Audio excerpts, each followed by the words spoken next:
Koera le perroquet, un conte de Madagascar.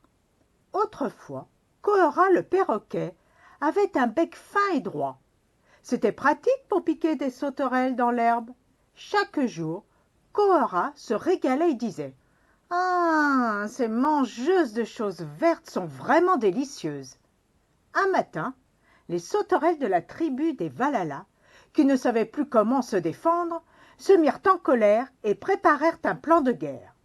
À partir de ce jour, Koera ne trouva plus aucune sauterelle. Chaque soir, il rentrait chez lui, le ventre vide, car les mangeuses de choses vertes avaient disparu. Il avait entendu dire « Qui d'ordine ?» Mais c'était absolument faux, car il avait si faim qu'il ne pouvait pas fermer l'œil de la nuit.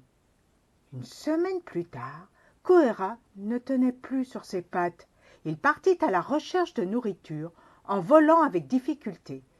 Épuisé, il se posa sur une branche. Tout à coup, il entendit un drôle de bruit. Bzzz, bzzz. Il claqua du bec, clac, et hocha la tête. « J'ai si faim que mes oreilles bourdonnent. » Le perroquet ferma les yeux pour oublier ce bourdonnement. Bizarre, rien à faire. Le bruit se rapprochait. Bzzz, bzzz. Il ouvrit alors les yeux et sursauta. Tout était noir autour de lui. « Que se passe-t-il » gémit-il. « Il fait sombre comme en pleine nuit. Oh, je n'y vois rien du tout, et j'ai si faim que mes yeux ne m'obéissent plus. » Koera ne comprenait pas. Il avait l'impression que d'épais nuages recouvraient le ciel.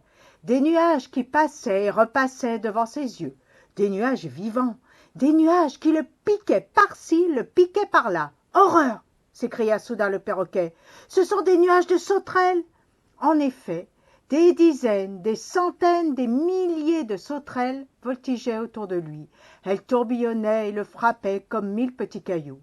Koera cacha sa tête sous son aile, mais les sauterelles continuèrent de l'attaquer. Bzzz, bzzz. Il s'éloigna, sauta de branche en branche. Les sauterelles aussi. Bzzz, bzzz. Le perroquet avait toujours le ventre vide. Il n'avait plus la moindre force. Il s'arrêta au pied d'un arbre et resta là, sans bouger. Pif, paf, pif, paf. Les sauterelles tombèrent sur son bec, l'une après l'autre. Bzzz. À la fin de la journée, Koera le perroquet s'écroula sur le sol. Il était presque mort, et la tribu des Valala fit demi-tour. Elle avait gagné la guerre. Quant à l'aube, Koera s'éveilla. Il crut tout simplement qu'il avait rêvé. Mais comme il se sentait mal et souffrait de la tête, il alla jusqu'à la source pour se rafraîchir. Et là, à la surface de l'eau, il découvrit une image qu'il ne reconnut pas. « Mais qui est donc cet animal ?» s'étonna-t-il. « Oh, il porte une espèce de grosse corne cassée entre les deux yeux. Pouah, mais qu'il est laid !» Effaré, Koera agita ses ailes. C'était sa propre image qu'il apercevait.